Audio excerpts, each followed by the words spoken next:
It's BBC Radio Leeds with Alex Burford in the morning. Now, a massive 40% of women across the country suffer from hair loss, and it's no surprise to know that it affects women's confidence, with 50% saying that their hair forms part of their identity and 2/3 admitting it affects their self-image. A lady who knows all about that and is a big star as well is Sue Holderness, and I'm delighted to say she joins us on the programme. How are you? I'm pretty good, thanks. Big star, I like. I think that's rather exaggeration, but it's very nice to be here, Alex. Well, you are in my eyes, because I grew up with Only Fools and Horses, and I love it, and I love you. Oh, well, an awful lot of people, it's been part of their lives, hasn't it? Their growing up lives, 25 years of it. It was marvellous, because you played Marlene, of course, and you did it so well, and then you went on to do Green Green Grass, which, of course, is a follow-on to that, which works so well. Yeah, we were lucky. Was it the material, or was it the actors that made that such a great success? I think it was John Sullivan, really. John Sullivan is just a genius, the writer, and he writes he writes wonderful family entertainment. He doesn't have to use swear words. He doesn't have to.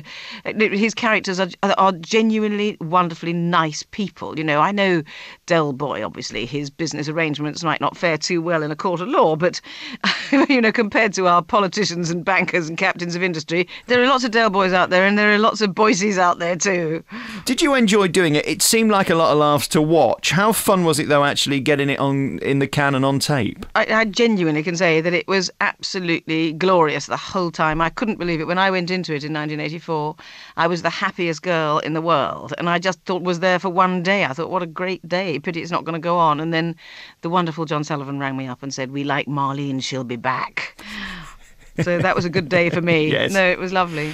And in terms of the longevity of it, I mean, as a touring actress, it must be very odd to know that you've got this thing that took up most of your career. I mean, it's extraordinary. Well, it's been my passport to working, of course, because, you know, I've done, in between doing Only Fools, I've worked a lot still in theatre and radio and other television, really because of Marlene. And now I do cruising for P&O because people like hearing about the stories, the backstage stories, you know. And it's so nice that you've embraced it. You're not one of those actresses that says, oh, no, well, that was a very small part of my career, and of course I play at the RSC at the weekends, and I'm very, very posh, and no, I love her. I think she was the best thing that ever happened to me, and I was pregnant with my first child when I started playing Marlene, and that, thank God, it's a playground street cred show, so my kids have never really been embarrassed, which they could have been, because I was the Peckham tart, wasn't I? Well, you were a little bit, but with a heart, that's the main thing. The heart of gold. And in terms of when you watch them back, do you remember them all? Because there's so much of it. Is it almost like watching it for the first time when you go back and see them on Watch TV? The thing about Only Fools is, and everybody says this, is you can go back and watch them over and over again, can't you? Because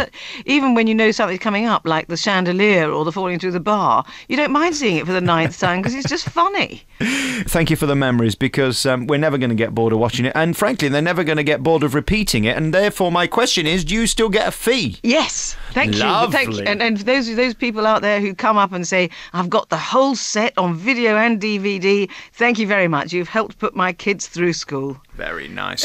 You're not on today to talk about Only Fools and Horses, although I appreciate you for doing so. You're here to talk about hair loss, which is something that affected me a few years ago. I had a bereavement in the family and a lot went wrong. And I lost all my hair to alopecia. And it's interesting you talk about the effects on women. Losing hair really can ruin or change your life, can't it? Well, no, it's very interesting that it happened to you too. It does happen. People forget that it does happen to men too.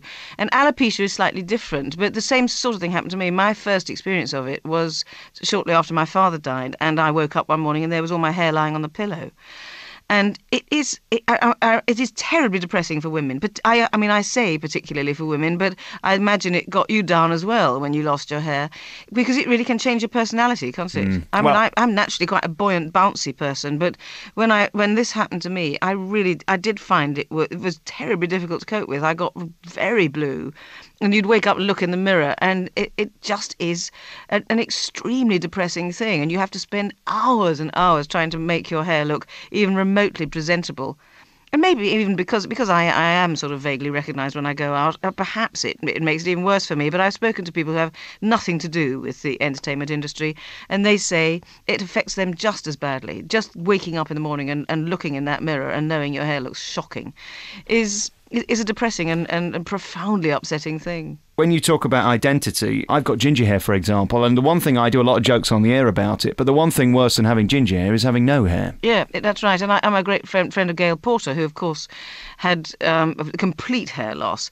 And you can completely understand that would get her down, and she was so brave about it. I didn't have complete hair loss. Just most of my hair seemed to fall out. So the reason I've never really talked about it is because you feel a bit of a drip that it has let you get as profoundly depressed as it has. And you know, my family had to put up with me being really very blue while it was going on, and I am now talking about it, and then more women I find own up to me about the fact that this happened to them. My husband's on this pill that I'm taking now. He doesn't care what he looks like, but I rather do, and he inherits baldness, and the top of his head, his hair had virtually gone. Well, after 6 months of taking this, he's got little fine bits of fluffy hair on his head now. It's quite exciting. In terms of alopecia, they don't seem to know why it happens. Or indeed why it goes away, because Gail's hair has all grown back.